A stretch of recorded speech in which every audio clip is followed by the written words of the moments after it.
Doctor संपदा मुंडे प्रकरणामध्ये आरोपी असलेला PSI गोपाल बदने याला आता फाशीची शिक्षा होणार का? कारण की या संदर्भामध्ये आता मोठी अपडेट समोर आली आहे. डॉक्टर संपदा मुंडे यांनी स्वतःला संपवलं की त्यांची हत्या झाली याबद्दल मोठा खुलासा होणार. कोर्टामध्ये नेमकं कोणते पुरावे सादर करण्यात आलं, कोर्टामध्ये PSI गोपाल बदने याच्या मोबाईलमध्ये कोणती माहिती मिळाली, यानंतर आपल्या राज्याचे मुख्यमंत्री आणि गृहमंत्री देवेंद्र फडणवीस यांनी कोणते आदेश दिले, या सर्व गोष्टी आपण या व्हिडिओमधून पाहूया. आपल्याला सर्वांनाच माहिती आहे, डॉक्टर संपदा मुंडे या फलटणच्या एका शासकीय रुग्णालयामध्ये डॉक्टर म्हणून कामाला होत्या. तिथे त्यांच्यावरती पोस्टमॉर्टम रिपोर्ट बदलण्याचा दबाव होता. त्यामध्ये बडा राजकीय नेता PSI गोपाल बदने आणि आणखीन काही जणांची नावं आहेत. पण आता कोर्टामध्ये PSI असलेला गोपाल बदने याचा मोबाईल सादर करण्यात आला. त्याच्या मोबाईलमधून काही धक्कादायक पुरावे मिळालेत. अगोदर तो PSI गोपाल बदने हा पोलिसांना सपोर्ट करत नव्हता, चौकशीसाठी योग्य ती माहिती देत नव्हता. पण जेव्हा त्याचा मोबाईल मिळाला तेव्हा त्याच्यामधून धक्कादायक माहिती समोर आली आहे. नेमकं ती कोणती माहिती समोर आली आहे, याच्यामध्ये कोणकोणत्या लोकांचा सहभाग होता, PSI गोपाल बदनेला कोणती शिक्षा होणार, हे सर्व जाणून घेण्या अगोदर आपण थोडक्यात त्या दिवशी काय घडलं होतं हे जाणून घेऊ. डॉक्टर संपदा मुंडे फलटणच्या शासकीय रुग्णालयामध्ये डॉक्टर होत्या.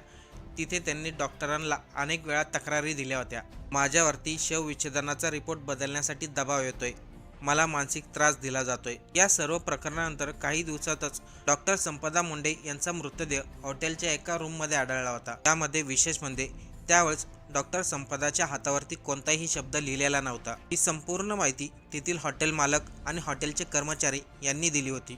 पण जेव्हा डॉक्टर संपदाचा मृतदेह पोस्टमॉर्टमसाठी पाठवण्यात आला तेव्हा त्यांच्या हातावरती काही शब्द लिहिलेले होते.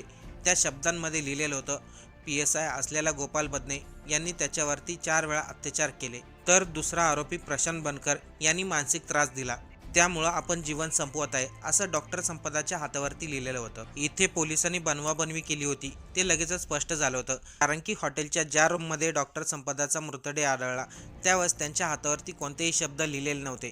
ज्यावेळेस त्यांचा मृतदेह शवविच्छेदनासाठी पाठवण्यात आला तेव्हा त्यांच्या हातावरती हे शब्द कुठून आले. यामध्ये दुसरी एक धक्कादायक बाब म्हणजे कोणाचीही परवानगी नसताना पोलिसांनी डॉक्टर संपदाचा मोबाईल अनलॉक केला होता. यावरती संपदा यांच्या कुटुंबातील लोकांचं म्हणणं आहे, पोलिसांनी तिच्या मोबाईलमधील सर्व डाटा डिलीट केला आहे. ज्या दिवशी ही घटना घडली होती त्याच दिवशी पुरावा मिटवण्याचा पूर्ण प्लॅनिंग झाला होता. अगोदर तर हातावरती काही लिहिलेलं नव्हतं, हातावरती जाणून बुजून हे शब्द लिहिण्यात आले. त्यानंतर डॉक्टर संपदाचा मोबाईल अनलॉक करण्यात आला. कारण की स्वतः डॉक्टर संपदा यांच्या बंधूंनी सांगितलं होतं, जेव्हा त्यांचा पोस्टमॉर्टम करणार होते तेव्हा त्यांना तिथं थांबून दिलं नाही. पण आता मात्र डॉक्टर संपदाला न्याय मिळेल. डॉक्टर संपदा मुंडे या प्रकरणामध्ये PSI गोपाल बदने, प्रशांत बनकर आणि एक राजकीय नेत्यावरती आरोप करण्यात आले होते. याशिवाय काही पोलीस अधिकारी आहेत त्यांच्यावरती देखील आरोप करण्यात आलेत. कोर्टाने आता त्या संदर्भामध्ये महत्त्वाचे आदेश दिलेत. नेमकं कोर्टाने काय सांगितलं, राज्याचे मुख्यमंत्री आणि गृहमंत्री यांनी काय सांगितलं, आपण ते पाहणारच आहोत. पण त्या अगोदर आपल्याच राज्यातील काही राजकीय नेते या लोकांनी डॉक्टर संपदा मुंडे यांच्या चारित्र्यावरती संशय घेतला. त्यामध्ये होत्या महिला आयोगाच्या अध्यक्ष रुपाली चाकणकर यांनी सर्व मीडियासमोर स्पष्टपणे सांगितलं, डॉक्टर संपदा मुंडे आणि प्रशांत बनकर आणि PSI गोपाल बदने या तिघांमध्ये अगोदर बोलणं झालेलं आहे. ते अगोदर चॅटिंग देखील करायचे. रुपाली चाकणकर एवढ्यावरच थांबले नाही, त्यांनी मोबाईलच्या चॅटिंगमधून हे सांगितलं, प्रशांत बनकर आणि डॉक्टर संपदा यांचं प्रेम प्रकरण होतं. स्वतः डॉक्टर संपदाने प्रशांत बनकरला प्रपोज केला होता, पण प्रशांत बनकरने नाकार दिला होता. त्यानंतर डॉक्टर संपदा आणि प्रशांत बनकर यांच्यामध्ये वाद झाले होते. वाद झाल्यानंतर रागाच्या भरामध्ये डॉक्टर संपदा हॉटेलमध्ये रूम घेऊन राहिला आणि त्याच दिवशी त्यांनी आपलं जीवन संपवलं अशी माहिती सांगण्यात आली होती. पण रुपाली चाकणकर यांच्या बोलण्याचा निषेध करण्यात आला. डॉक्टर संपदाच्या कुटुंबातील लोकांनी तसेच सुषमा अंधारे यांनी त्यांच्या बोलण्याचा निषेध केला. एखाद्या डॉक्टरचा जीव गेलाय, त्याने आपलं जीवन संपवलंय की तिची हत्या झाली याची चौकशी करण्याऐवजी त्या व्यक्तीवरती संशय घेतला गेला. हे संपूर्ण प्रकरण जर आपल्या लक्षात येत असेल तर त्यावरून एक स्पष्ट होते, डॉक्टर संपदाची हत्याच झालेली आहे. पण जाणून बुजून याला वेगळं वळण देण्याचा प्रयत्न चालू आहे. पण आता कोर्टाने काही आदेश दिलेत आणि मुख्यमंत्री गृहमंत्र्यांनी काही आदेश दिलेत. राज्य सरकारने संपदा मुंडे प्रकरणामध्ये न्यायालयीन चौकशी करण्याचे आदेश दिलेत. या चौकशीसाठी आता एक सदस्य समिती देखील नेमण्यात आली. मुंबई उच्च न्यायालयाचे न्यायमूर्ती संजय मेहरा यांच्या सदस्य समितीमार्फत डॉक्टर संपदा मुंडे प्रकरणाची चौकशी केली जाणार आहे. डॉक्टर संपदाचा मृतदेह जेव्हा शवविच्छेदनासाठी पाठवण्यात आला होता तेव्हा त्यांच्या तळ हातावरती 2 जणांची नावं लिहिली होती. त्यामध्ये एक होता PSI गोपाल बदने तर दुसरा व्यक्ती होता ज्या ठिकाणी संपदा मुंडे भाड्याने राहायची, त्या घरमालकाचा मुलगा प्रशांत बनकर. ही घटना जेव्हा उघडीस आली होती तेव्हा राज्यामध्ये मोठी खळबळ उडाली होती. डॉक्टर संपदाच्या हातावरती जे शब्द लिहिले होते त्यानुसार PSI गोपाल बदने याच्यावरती अत्याचाराचे आरोप आहेत, तर प्रशांत बनकर याच्यावरती मानसिक त्रास दिल्याचे आरोप आहेत. सर्वात विशेष म्हणजे संपदा मुंडे यांचं हे प्रकरण घडण्या अगोदर डॉक्टर संपदा यांनी एक तक्रार केली होती. त्यामध्ये त्यांनी लिहिलं होतं, पोलिस आरोपींना घेऊन येतात आणि त्यांना फिटनेस सर्टिफिकेट देण्यासाठी सांगतात, पण आरोपीची फिटनेस नसली तरी देखील मला ते सर्टिफिकेट देण्याचा दबाव असतो. विशेष म्हणजे भाजपच्या एका माजी खासदारानं डॉक्टर संपदा मुंडे यांच्यावरती शवविच्छेदनाचा रिपोर्ट बदलण्यासाठी दबाव टाकला, याचा देखील आरोप त्यांनी केला होता. या प्रकरणामध्ये आता 3 डिसेंबरला राज्य सरकारने न्यायालयीन चौकशी करण्याचे आदेश दिले आहेत.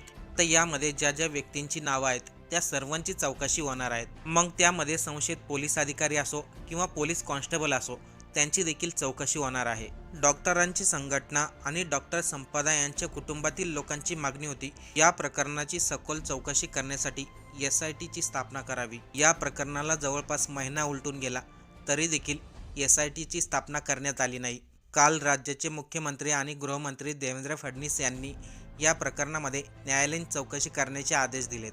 जेव्हा अशा प्रकारचे प्रकरण घडतात तेव्हा लोक ते डोक्यावरती उचलून धरतात, पण जेव्हा या घटना जुन्या होतात तेव्हा लोक या घटना विसरून जातात, त्याच्यावरती कोणीही बोलायला तयार होत नाही. स्वतः या घटनेतील मुख्य आरोपी PSI गोपाल बदने याला कायमचं पोलीस सेवेमधून काढून टाकण्यात आलंय. आज PSI गोपाल बदने किंवा प्रशांत बनकर हे दोन्हीही पोलीस कोठडीमध्ये आहेत. PSI गोपाल बदनेनी मोबाईल कुठं लपवला त्याची माहिती तो पोलिसांना सांगत नव्हता. त्याची जेव्हा चौकशी झाली तेव्हा तो पोलिसांना सपोर्ट करत नव्हता. पण आता PSI गोपाल बदनेचा मोबाईल सापडलाय, त्याच्यामध्ये काय महत्त्वाचा डाटा आहे हे आता चौकशीमध्ये समोर स्पष्ट होईल. जी मुलगी MBBS डॉक्टर आहे, ज्या मुलीचं आपल्या वडिलांबरोबर भावाबरोबर घटनेच्या दिवशी बोलणं होतं, ती मुलगी आपलं जीवन कसं काय संपू शकते. डॉक्टर संपदा यांची हत्या झाली हे 100% खरं आहे, पण या प्रकरणाला वेगळं वळण देण्यासाठी अगोदरच पुरावे मिटवण्यात आलेत. आता राज्य सरकारने डॉक्टर संपदा मुंडे प्रकरणात चौकशी करण्यासाठी एक समिती नेमण्यात आली. त्या समितीला 3 महिन्याचा टायमिंग देण्यात आलाय. 3 महिन्यामध्ये या प्रकरणाची चौकशी करायची आणि 3 महिन्यानंतर या घटनेचा संपूर्ण रिपोर्ट कोर्टामध्ये सादर करायचा. ज्या प्रकरणामध्ये पुरावे अगोदरच मिटवण्यात आले त्या ठिकाणी कोणता तपास होणार, कोणता अहवाल सादर करणार, त्याचं चित्र आजच स्पष्ट होतंय. आज आपल्याला सर्वांना माहिती आहे, बीडची मासाजोग गावातील सरपंच संतोष देशमुख यांच्या हत्येला 1 वर्ष होऊन गेले आणि त्या घटनेतील एक आरोपी जो कृष्णा आंधळे तो अजूनही फरार आहे. पोलीस त्याचा शोध घेण्यासाठी असमर्थ राहिलेत. आरोपी पोलिसांना सापडत नाही की जाणून बुजून पोलिस आरोपीला सोडतायत. डॉक्टर संपदा मुंडे प्रकरणामध्ये पुढे काय होईल याची आपल्याला सर्वांना कल्पना आलीच असेल. खरं तर जे पोलीस सेवेमध्ये अधिकारी आहेत, ज्यांना समाजाची सेवा करण्यासाठी पोलिसांमध्ये ठेवलंय, 30 लोक एवढं भयंकर कृत्य करत असतील तर अशा लोकांना फाशीची शिक्षाच व्हायला हवी. पण माननीय कोर्ट कोणता निर्णय घेतं आणि कधी निर्णय घेईल याबद्दल कोणीही काही सांगू शकत नाही.